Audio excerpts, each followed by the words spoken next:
Thank you again for the warm invitation. And today I'll be talking about some of my efforts in the space of code generation language models. And the talk title is a bit provocative. Programmers or code charlatans.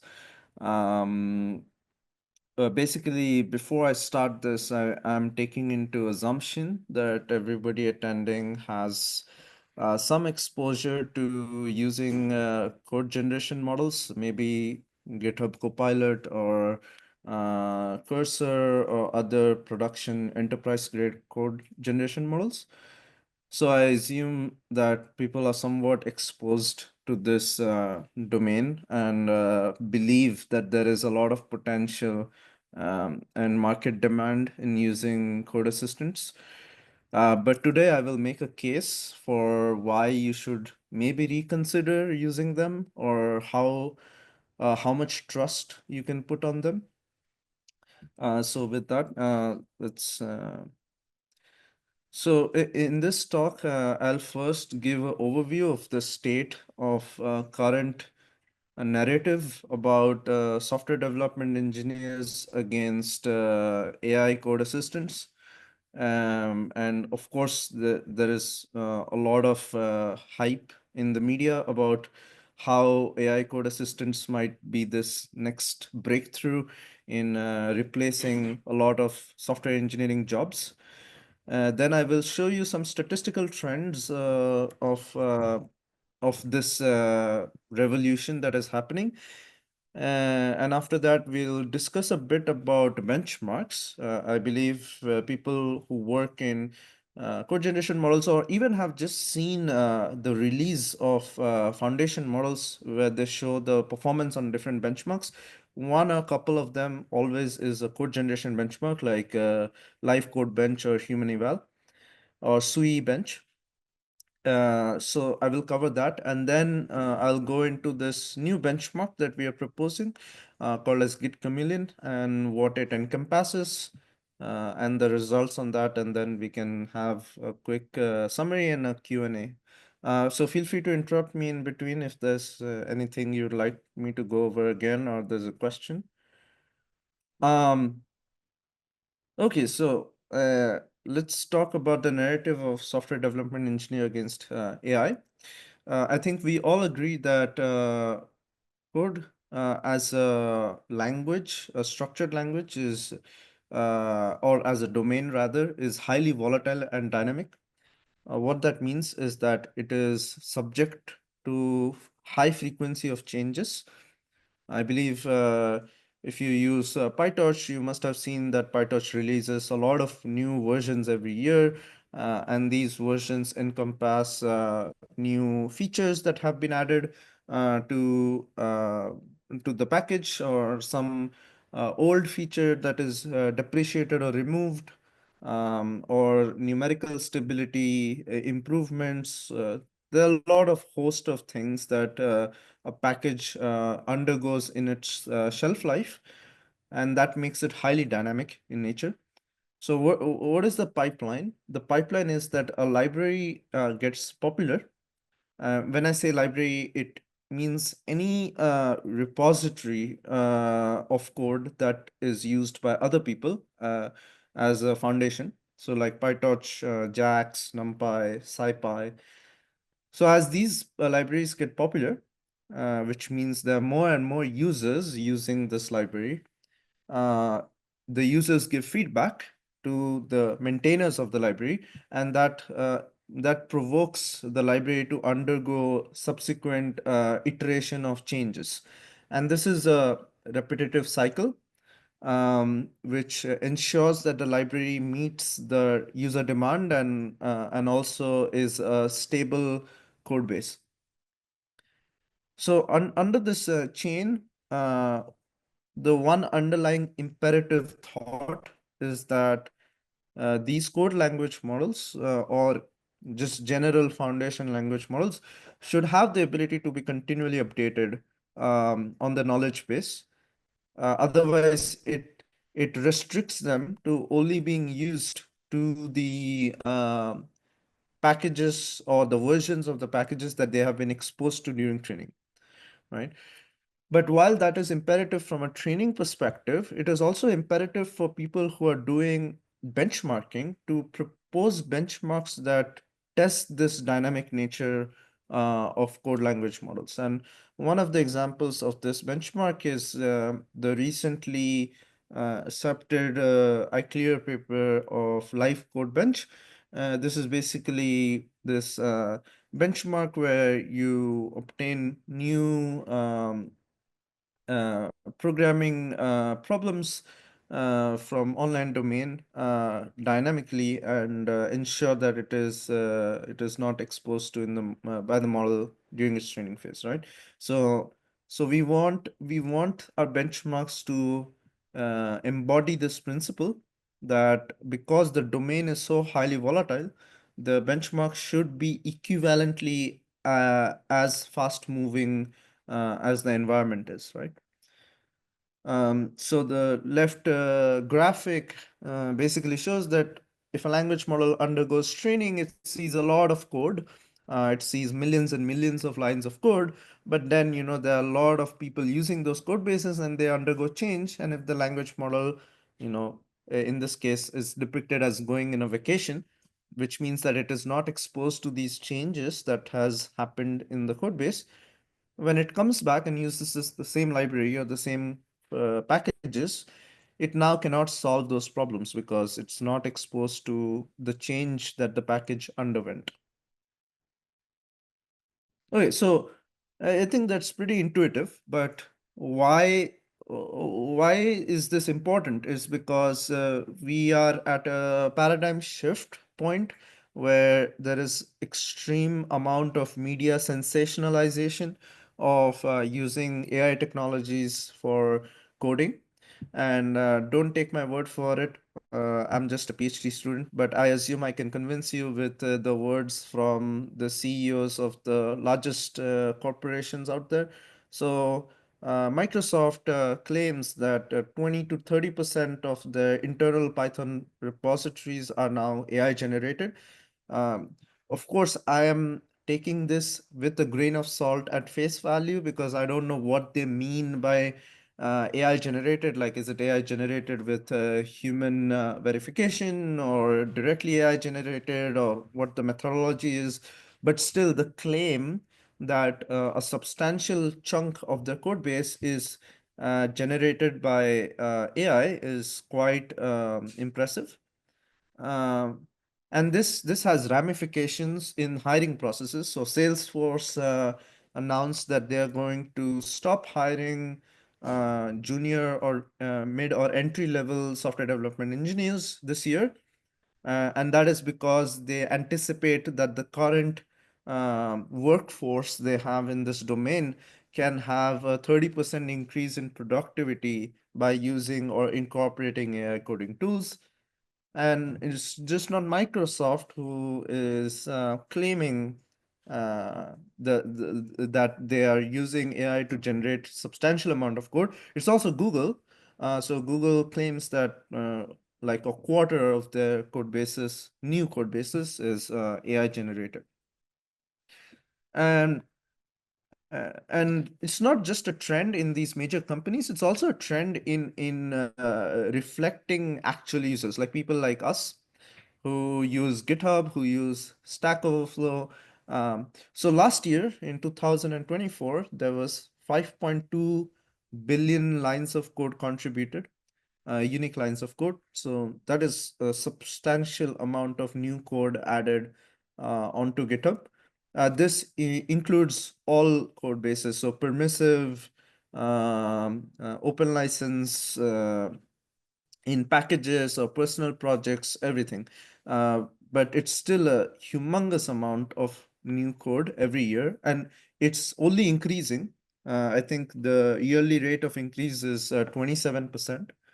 And that means that this number is just going to rise in the next years. And Stack Overflow did a survey because we all like to debug our problems by relying on Stack Overflow, that 81% of the user base who participated in the survey agree that using AI assistance in the coding pipeline increases their productivity.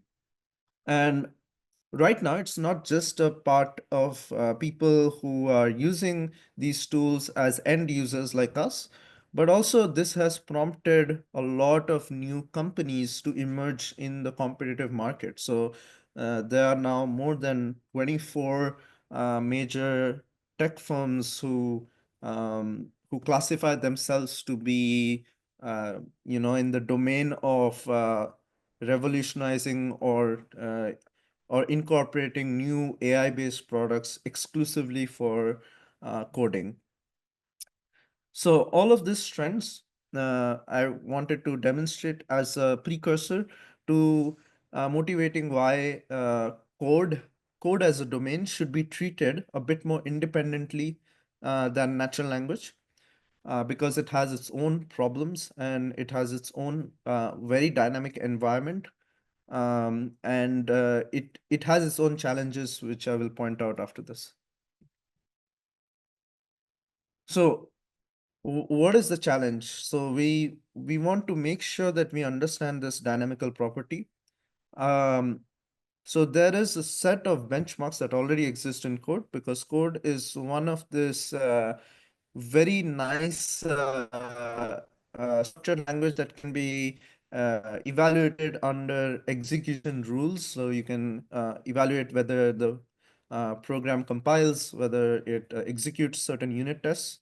Um, so most of these benchmarks are static. So they mean that they're based on a logic-based approach. They define a problem, you have an isolated solution, and all of these do not have any encompassing feature of the dynamic nature of code bases incorporated into them. So I believe you have seen Live Code Bench or Human Eval or Eval Plus. These are pretty popular, prominent examples of static benchmarks that are out there. I mean, Live Code Bench is dynamic in the nature that it incorporates new samples, but it's not incorporating new samples from the perspective of the changes that library or code bases undergo. There are, of course, repository aware benchmarks that take that into account, but they are very localized onto just the repository.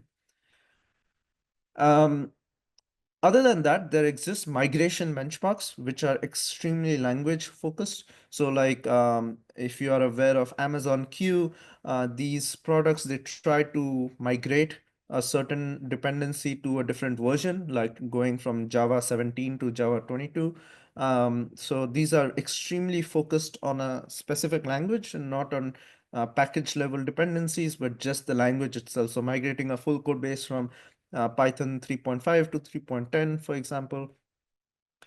And all these version conditioning benchmarks that exist, I will point out a few of them in the later slides, are usually not incorporating execution-based evaluation. So they incorporate rather exact match.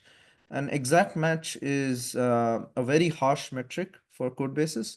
So I will point out why it is not reliable to use exact match for this problem. Okay, so I hope I have motivated enough with enough evidence that code is its own substantial field, and it faces a, a crucial identity crisis where it relies on extremely static nature benchmarks, but itself inherently is an extremely dynamical environment. So to adhere to this dynamic nature of code environments, we wanted to propose a benchmark that can evaluate whether code language models are version sensitive. When I say version sensitive, it means that if you ask it to write you a block of code, but with explicit dependency tagged, which means like write me this, but only in Torch 1.9, then can it do so? And to that extent, we propose this benchmark called Git Chameleon, and it's a Python specific execution based version conditioning benchmarks. It consists of 328 samples from all your favorite all your favorite libraries that you might be using. So Torch, GeoPandas, SciPy, Gradio, Flask. So across different domains like machine learning, web development, OS level. So it has a wide scope of coverage, but more importantly, that it supports extensive unit test evaluation. So the benchmark comes with hidden and visible tests, and the hidden tests have a 96.5% coverage over all the samples. Okay, so um, why another benchmark yet? Like there's already enough benchmark, right? Like you can convince me that if I show my model to perform good on live code bench or human eval, I'm already covering enough in the code domain that I should not care about Git Chameleon. Well, you could, but bootstrapping benchmarks hardly ever works, and I will show you why in a later slide. But let me actually talk about some of the closest benchmarks that exist in this domain, which is specifically for the dynamic nature of code bases and more specifically for version conditioning. So there is this data set called Rust Evo, but it is only for the programming language called Rust. They do an automated dynamic benchmark curation for Rust dependencies upgrades. And their main conclusion from their paper was that in problems like this, using retrieval augmented generation or RAG is useful, which does make sense. However, it doesn't cover explicit different versions of packages which are more popularly used in our domains of machine learning, like PyTorch or JAX in the framework of Python. So, however, there is this other Python-based benchmark called PyMigBench, and it's a migration benchmark in Python. However, again, it's not very library specific, it's more repository specific. So migrating a repository from version X to version Y. And in this case, it explicitly depends on the repository or the client unit tests for evaluation. So it doesn't have its own set of unit tests. It only uses the client unit tests. So it's a more localized, context-aware migration benchmark and not necessarily dependency-aware migration benchmark. There is a Cloud API bench that is not rather a benchmark to analyze this, but rather evaluates the performance of language models on high frequency versus low frequency APIs. So like APIs that are used more frequently or called more frequently in your code bases than the other way around. There is VersiCode, which is probably the closest to what we are proposing. However, it is not an execution-based benchmark, so it is exact match. And it's, as I said, a much harsher metric because two programs can be logically and syntactically identical, but not in verbose identical. And if it is not in verbose identical, then it fails exact match. And that is a false positive result to demonstrate because it's not necessarily true that it is actually not being able to solve the problem, but it's just failing because exact match is designed to literally match the two strings to the full precision.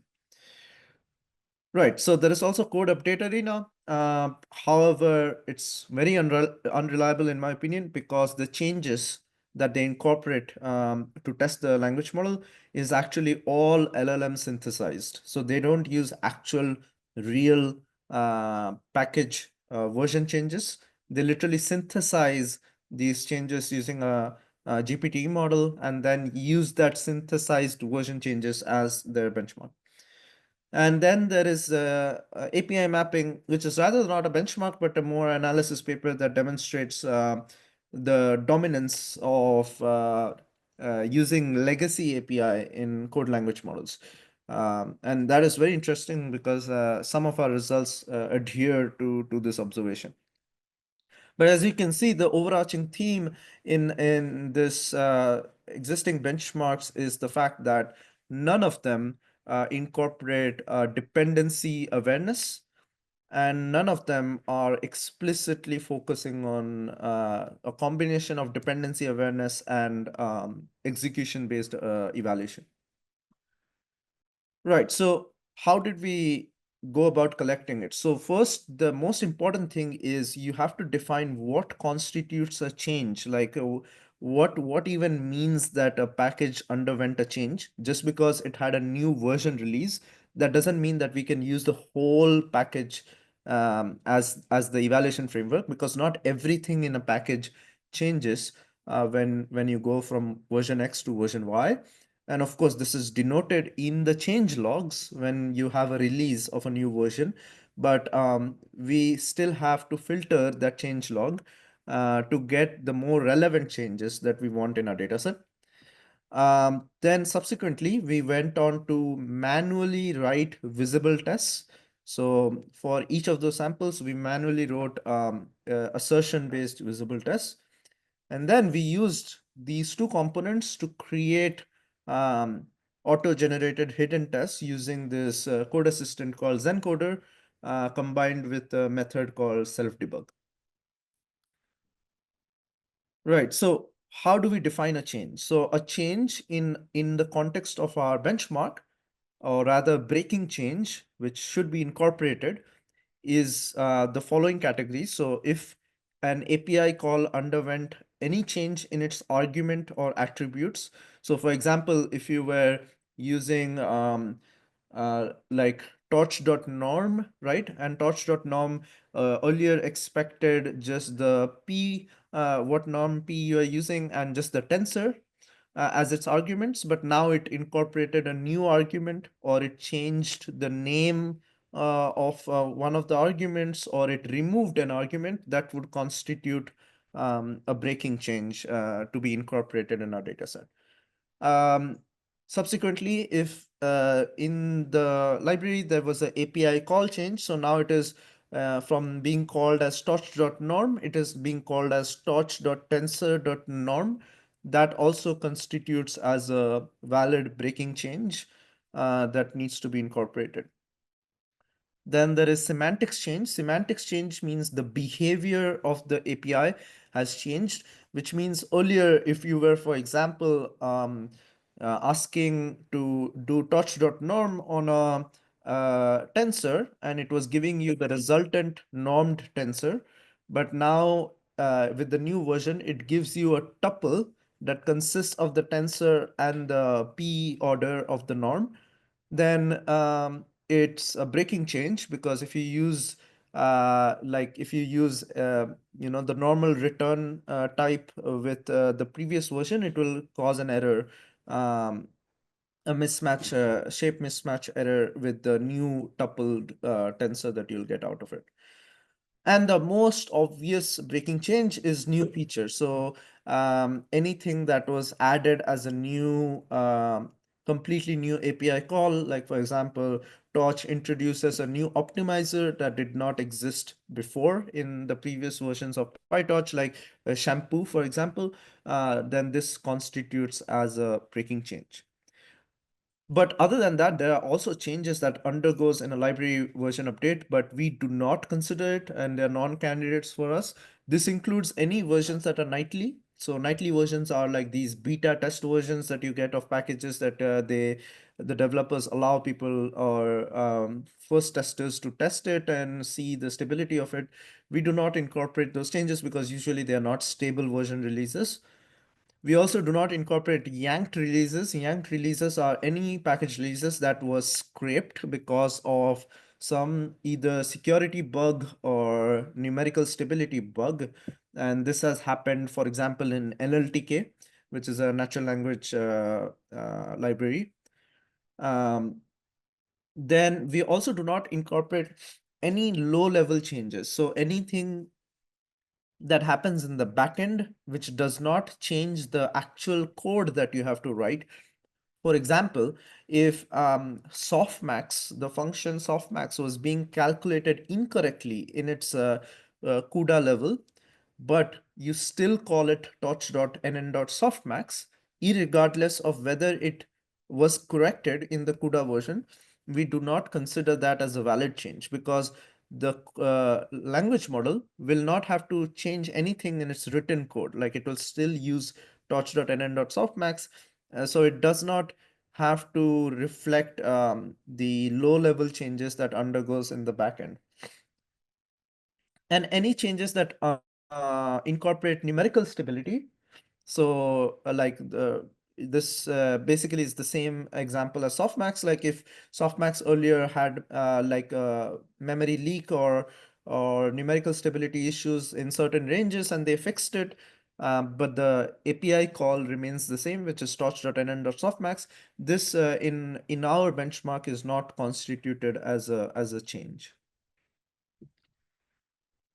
Okay, so here's an example structure of our data set.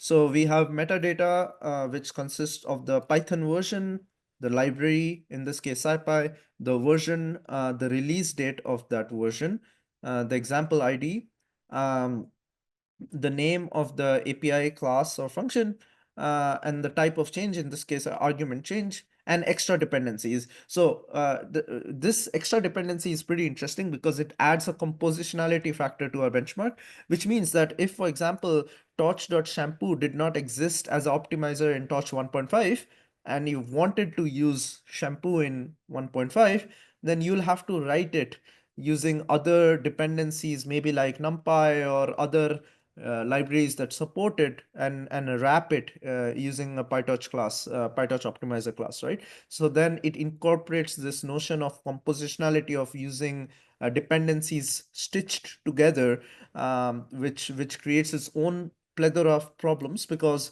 you are aware that when you do pip install a specific version, then sometimes it goes and gives you error that there is a package that it relies on, but it is a version mismatch because it wants a package higher than this version or lower than this version to support the target library that you're trying to install, right? So we incorporate that as well. And as part of that sample, we have a problem statement, which is a natural language written problem statement. Then we have a starter code, and the starter code and the problem statement is the only thing that is exposed to the model during our evaluation. So we explicitly write the starter code to ensure that it doesn't hallucinate and use erroneous variables or like excessively lengthy code for a simple problem. So we only use this functional-esque like form to ensure that the model would localize its solution within this functional form. There are, of course, some samples which are non-functional based, but most of our samples fall into the functional category. Then in the data set, what is not exposed to the model, we also have the expected solution, but we don't use it for exact match. We do have the manual test, which is the visible test. I will explain why it is called visible test in a while. But this is just a simple assertion-based testing. And then we use this coding assistant Zencoder AI to auto-generate unit tests to maximize coverage, right? Okay, so that is the structure. Now let me talk about unit tests a bit. And this is important because none of the existing benchmarks out there actually really dive into the process of generating these unit tests. And unit tests is super important. If you work on production grade code bases, you really need unit tests, migration tests, and ensure that you have as high a coverage as you can possibly get on your code base, right? So there are different types of processes that you can use for unit test generation. Of course, there's the rule-based approach. And for Python, that there's a package called PyNGuin that can generate rule-based AST graph-based Pythonic unit tests for your functional code. But we believe that AI is gonna hopefully be able to write unit tests for us. So Then that incorporates a new paradigm, which is in the domain of AI for agentic CLI, for example, which in this case, an example is Claude Code. Basically, you can use this AI assistant directly from the command line interface. Um, or you can also use like IDE assistant. So if you use Visual Studio Code or you use JetBrains, then you have these assistants that you can install as extensions like Zencoder, Kiploy, Early AI, Copilot, Kyodo. These all have explicit capabilities of generating unit tests, and they claim that they can generate unit tests with the arbitrary high amount of coverage. But I'm going to tell you that that is not really true. So, and why we use Zencoder. Okay, so why Zencoder? So Penguin, first of all, the rule-based approach, it is not useful for our case because it fails to capture the version change. It does not incorporate the change of the library that it underwent. It only incorporates the AST graph of the program, and there is no explicit context modeling in a rule-based test generation framework, right? So it usually generates very limited scope of test, which does not really encompass full coverage that we want to achieve with our testing framework, right? So it makes sense that we put aside Penguin. But why didn't we use Claude Code? Now, it was super interesting why we didn't use Claude Code. By the way, Claude Code is a coding assistant that is based on the Claude 3.7 Sonnet foundation model. So it's pretty competitive. But when we used it to generate tests with a very high coverage requirement, it actually created a lot of test sub-functions, or rather most of the test sub-functions, which had nothing inside it but just a pass method. So if you run PyTest against it, it will always pass the test because there's literally no check happening inside the sub method of the test class, and you will get an arbitrarily high amount of coverage as well. And so this is basically cheating, right? Yes. When I use the cloud code for helping me to generate code, it's usually gives some suggestions. What do you mean in past here? So basically, uh, so we have the problem, the starter code, and the expected solution, right? So we merge the expected solution into the starter code. That becomes a full function, right? Because the expected solution, as you can see, is just a continuation of the starter code. So the expected solution here starts from where this function is defined, right? Oh, So and so basically it's a tab completion, right, of the function. So what we do is we have these concatenation of the starter code and the expected solution. And then for all of these concatenations, we ask Claude Code, hey, can you generate me unit tests that meet a arbitrary high amount of coverage, right? So what it does, it creates a class, unit test class, and in that it creates assertion-based tests like sub functions. But inside those sub functions, it only has the pass call. Like it's only calling pass. It's not evaluating anything. So anytime you use it, it will just always pass, right? Like, so there's no check happening in the code. So it's basically cheating by saying, hey, yeah, this works, right? So you can't rely on it unless you literally debug it every time and explicitly ask it, hey, this was incorrect. And yeah, so in comparison, we found that with Zencoder, equipped with GPT 4.1, it provides 70% correct high coverage unit tests in just one round of generation. But we, of course, claimed that we had 96.5% coverage, and that is where self-debug comes into improvement. Uh, so basically, the way we automate this test generation framework is that we use Zencoder to first generate the unit tests with exposing the Zencoder agent to the starter code and the solution that we have written. So it generates a set of unit tests per sample. Then for every sample, because we are like the whole point of this benchmark is to have dependency awareness. So each sample has different target dependency and target versions. So you can't check these unit tests in the same environment. So we had to install Docker images for each sample's environment independently because they will support different versions. So we have a verify script that verifies each sample's unit test in its corresponding target environment. If the verification fails for some of these unit tests, we reprompt Zencoder in context or an isolated GPT-4o instance with the error trace that we get from the verification script. Or we do manual debugging. Ideally, we did very less manual debugging, but primarily we relied on Zencoder to fix the issues by just giving it the error trace from the verification script that we had. And then finally, we use PyTest to measure the final coverage, which is what we get to at the end with 96.5% coverage. So this is our unit test generation framework. Now let's look at the dataset statistics. So our dataset consists of samples starting as dated back as 2014, with majority or the bulk of samples coming in the years of 2021, 22, and 23. Why you do not see 2024 is because we wanted to make sure that all the samples that we have in our data set are coming from versions that were released prior to the training of the models that we are evaluating, which means that all the models that we are evaluating must have been exposed to those or to all the versions that we are incorporating in our benchmark. So we didn't want to incorporate OD versions basically, right? So they are all in distribution. Then we show the number of versions per library. So as you can see, we have multiple versions. Like for example, for SciPy, we have 7 versions like that we are incorporating across the whole timeline.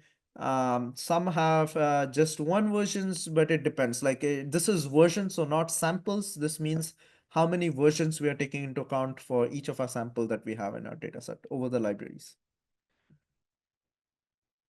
Then we have number of samples over change type. So we categorize each sample into the type of change, which is either change in the argument or attribute, or change in the API call or function name, change in the behavior of the function or semantics, or addition of new feature. So as you can see, the most obvious high concentration of samples is in the argument type, which means that there was a new argument or change in the argument structure that was done to an existing API call. And the least is semantics, which is where the behavior of an API changes over a version.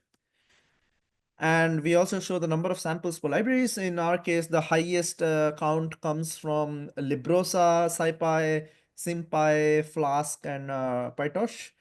So it's a very broad spectrum. As I said, it consists of machine learning libraries, data science libraries, web development libraries. So it caters to a wide audience who might be interested in different domains.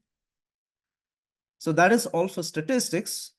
Now let's jump to the part I believe everybody wants to see, which is the results and whether LLMs are actually version sensitive, which means that they can generate version sensitive code. Before I jump into the results, I want to motivate you once again why this is important is because uh, the reason I started this project is when I was in the US, I was using a cluster that was having processors by IBM called IBM Power 9. And if you're not aware of Power 9 architecture by IBM, it's a very notorious architecture, processing CPU architecture that only has a very limited scope of package management. So it doesn't allow you to install PyTorch over Torch 1.3, I believe. So you are extremely limited to the packages that you can possibly use. And there's also the other narrative, which is not using outdated packages, but more about using like recent packages, but for outdated code bases. So say, for example, I believe you're all busy writing NIRIPS papers and you are relying on code bases, or you're using or maybe inspired by code bases of previous projects from previous years like NeurIPS 2018, 19, 20, but they were written with Torch 1.7, and now you want to upgrade it to Torch 1.9 or 2.7 as is the latest one. Then of course you can't use that repository out of the box. You have to do a migration, and this migration either can be done by you like manually, or you can rely of course on a language model, right? So both sides of the spectrum, which is to ensure that you have a constrained dependency environment, or you want to upgrade your dependency environment from an old project, is the key motivating factors for this benchmark. And now I'm going to present you the case of why relying on this LLMs to do this task for you is rather redundant.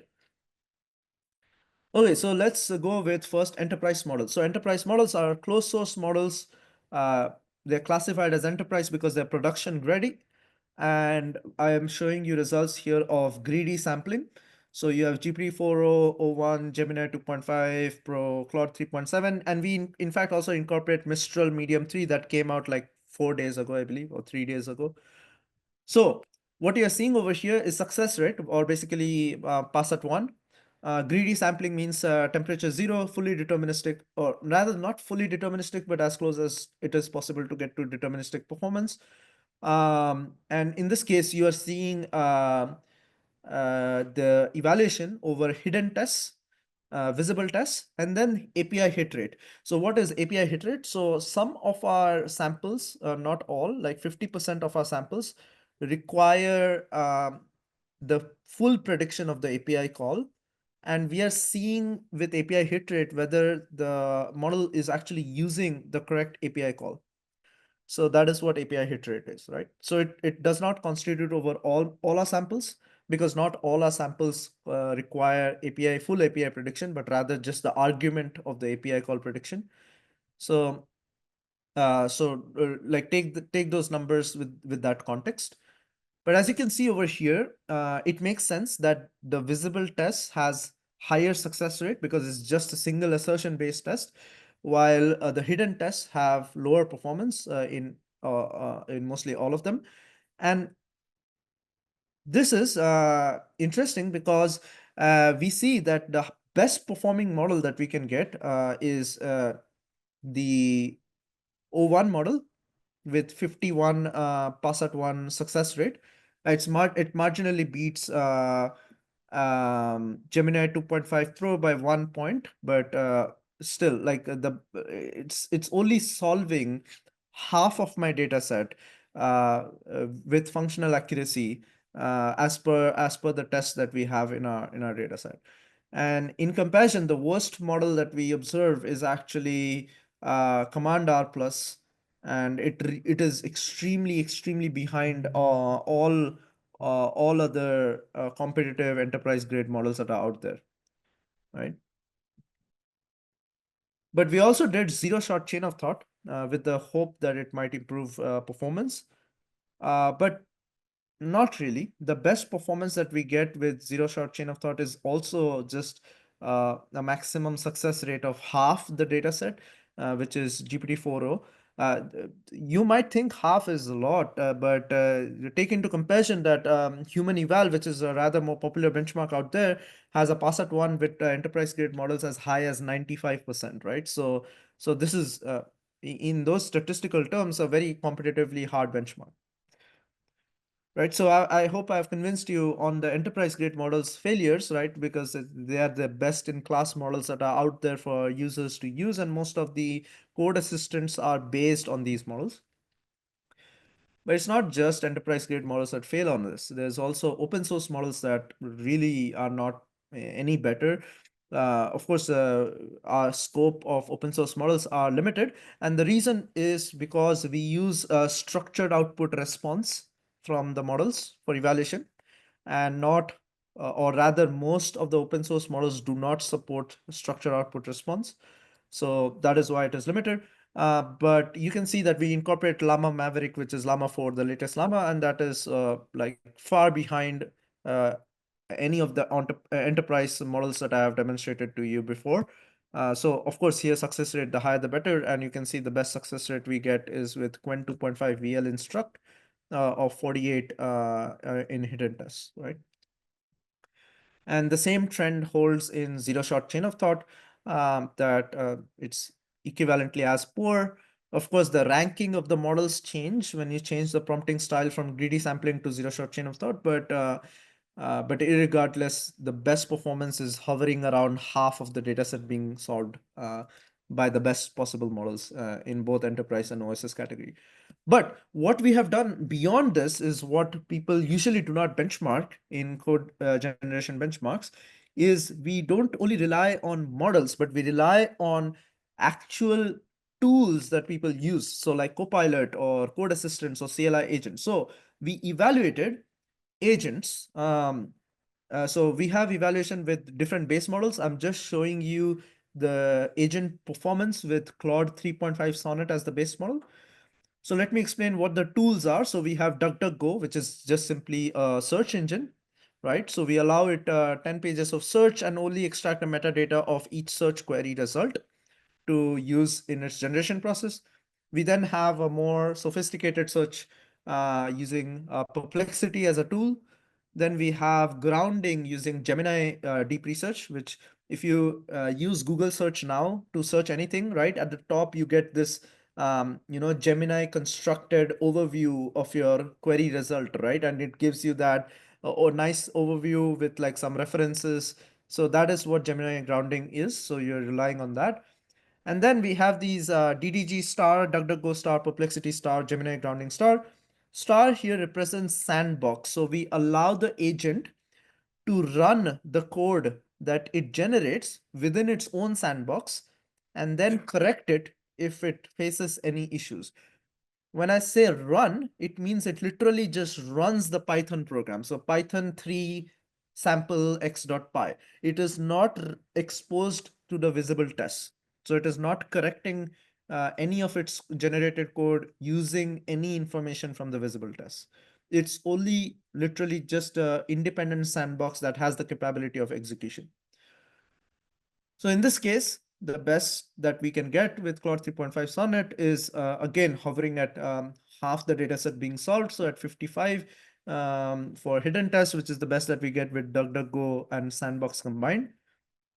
But we have other results that show that yes, of course, Sandbox does improve performance because you allow the model to execute the program it is writing, but not necessarily to a great extent.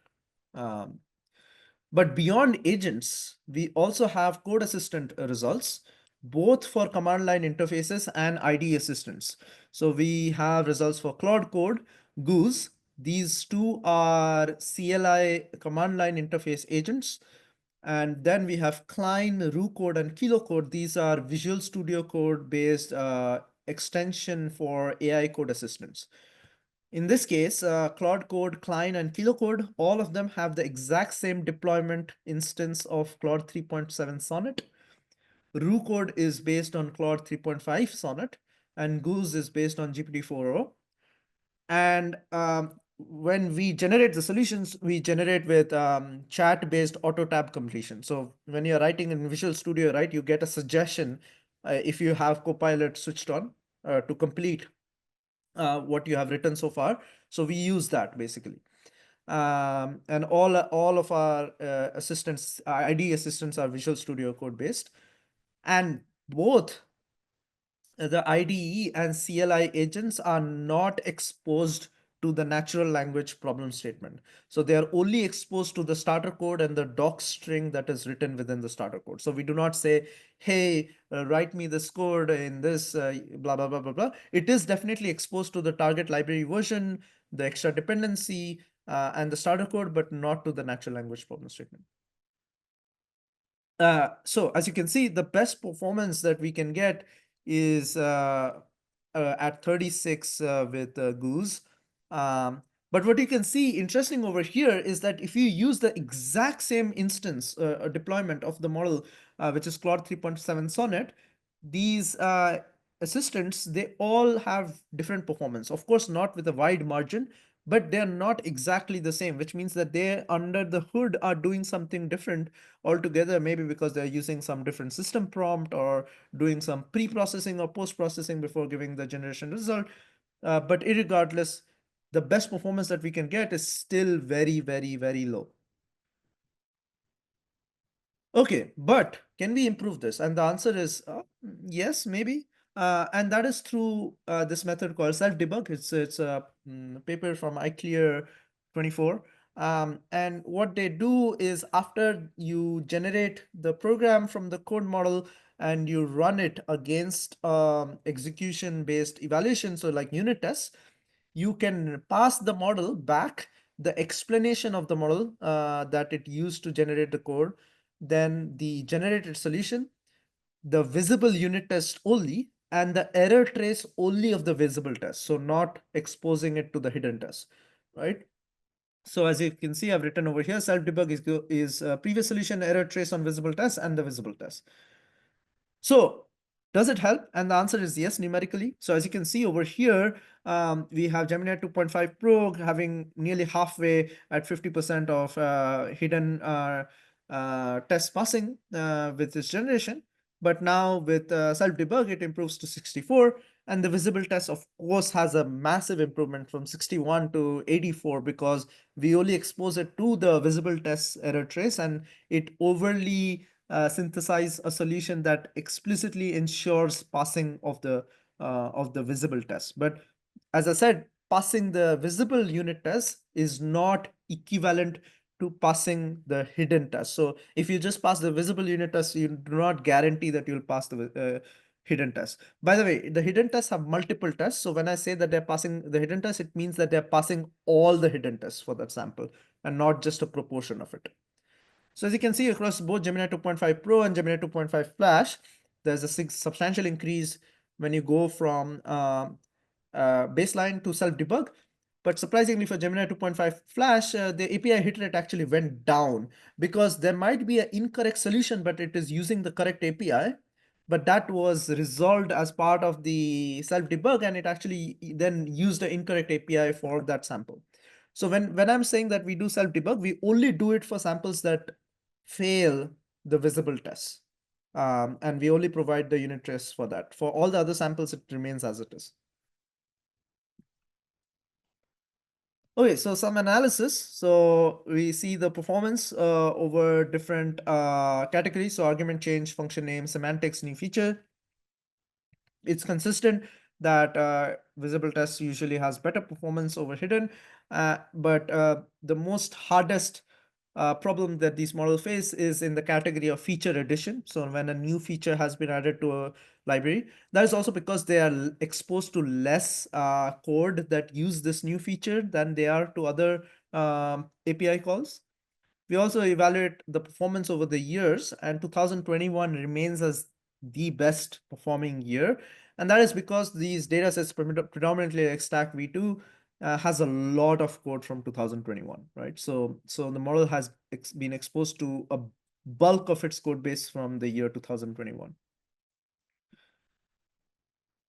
Okay, so, but now I want to show you, can you bootstrap this benchmark? Like, can you solve this if you solve other competitive benchmarks out there? The answer is yes and no, mostly leaning towards no, maybe because I'm biased because I'm an author on this, and I believe you should use your own judgment and maybe try it out yourself. But the correlation is strictly not linear.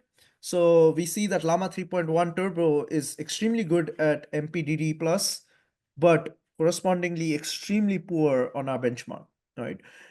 Of course, these benchmarks have been heavily gamified, and there is this whole aspect of data leakage and contamination. But yeah, like the point is that it is not guaranteed that if you resolve or solve a specific code generation benchmark with a high degree of performance, you will also solve our benchmark on Git Chameleon.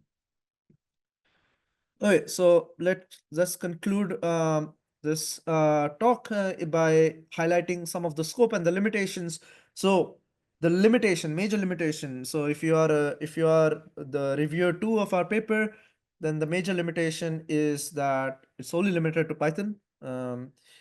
Unfortunately, the whole team is Python based, so we are much more comfortable with using Python samples. But you can see this to be extended to other languages. There's an inherent shelf life limitation, and that is because we only use versions which are based from early 2020s to 2023, which will soon become obsolete. Like in 2 years, nobody will use this benchmark because uh, new versions would have come out by then, new models would have come out, and there's no point to test on legacy version changes anymore, right? So what is the scope? The scope of this project is rather to enforce or instill the dialogue in the code generation community that there needs to be an improvement in the training or the retrieval pipeline of code generation frameworks.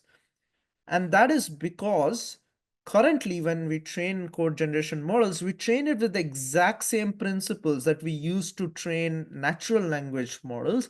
And that, in my opinion, is incorrect. For example, we use code bases, right? And we tokenize them and then we randomly shuffle them. So there is no incorporation within the model, the knowledge of which file inherits from which other file, and there is no such understanding within the model unless you explicitly fine tune on target repositories. And further, a lot of repositories out there do not have explicit requirements.txt. So with this project, I'm not just advocating for better benchmarks, but I'm also advocating for better standards of maintaining code repositories, which is much better documentation, right? So uh, the poorer the documentation, the poorer the version tagging, it subsequently impacts the models to generate very specific code as per your requirement, and it's very understandable. So what is our future work? We want to do, of course, expansion to different languages, incorporate dynamical nature, which is to automatically add new package and new version releases of different libraries into our dataset. Currently, we are also benchmarking RAG, and we are doing this RAG by using the vector database, which is just the embedding of the source documentation of each API that we have in our dataset. So just taking the documentation of Torch, for example, and embedding it into a vector database. And then, of course, you're doing stronger self-debug, because we see self-debug helps, but not to the fullest extent. But it definitely shows potential. So we want to use like methods which are more localized, like using AST-based debugging, or using a LLM stack trace interpreter, because sometimes it so happens that visible test error trace is extremely long, because it starts going into internal Python 3.7 files or 3.10 files, and then it becomes very long and complicated, and it goes out of context for the model. Um, and we, of course, want to use methods like plan and execute for much stronger self-debugging. So in summary and concluding, that code is dynamic, code is inherently important for every framework that we rely on. And in doing so, one of the most important desideratum is having version sensitivity in our language models that we rely on generating code bases, right? So we want that these AI models should adapt to dynamic changes in libraries. And what I hopefully could convince you by demonstrating that current AI models slash agents and assistants are not version sensitive. So they fail to adhere to specific target versions and cannot generate these explicit problems, even though they are very simple functional problems. And to that extent, we propose this benchmark that allows you to evaluate this exact capability of code language model in a principled evaluation, execution-based evaluation framework. Yeah, so that is it. If you have any questions, feel free to ask, and thank you for listening. Yes, thanks for the nice talk. If you have any questions, please raise your hand or write down your questions in the chat room. So I have one quick question. Yes. Just can we go through to past 3 slides maybe? Mhm. Yeah, in this slide, yeah, just in that slide. Mhm. No, the previous one. So it seems that the GPT, no, Yeah. no, yeah, in this slide. So I'm not very familiar with this field. So I have a question that it seems that the GPT-4.5 is maybe the latest one, the success rate is not that much compared with the maybe the model released many years before, such as the GPT 1.5. Is that so? Does that mean that the current large language model is not very sensitive to the foundation model that's used in code generation or code debugging? So the problem, as an academic who's not working for OpenAI, is that I do not know how they actually train this model, and I do not know also what code corpus they relied on to train these models, right? So I don't know, like, if GPT 4.1 in this case was exposed to a much weaker code corpus during its training as compared to Gemini 1.5 Pro. Like, I can only speculate by observing this performance. But what I can suggest is that because when you so GPT 4.1 is not an explicit coding model, right? It's a natural language, it's a model for every task, right, in language. So because it's also trying to fit so much new domain and new text outside of code as well, like just natural language, like new Wikipedia pages, new papers, new articles, it of course comes at a cost that you have to compensate performance on other categories. So sometimes, because of that extreme addition of new tokens, it negatively impacts certain domains.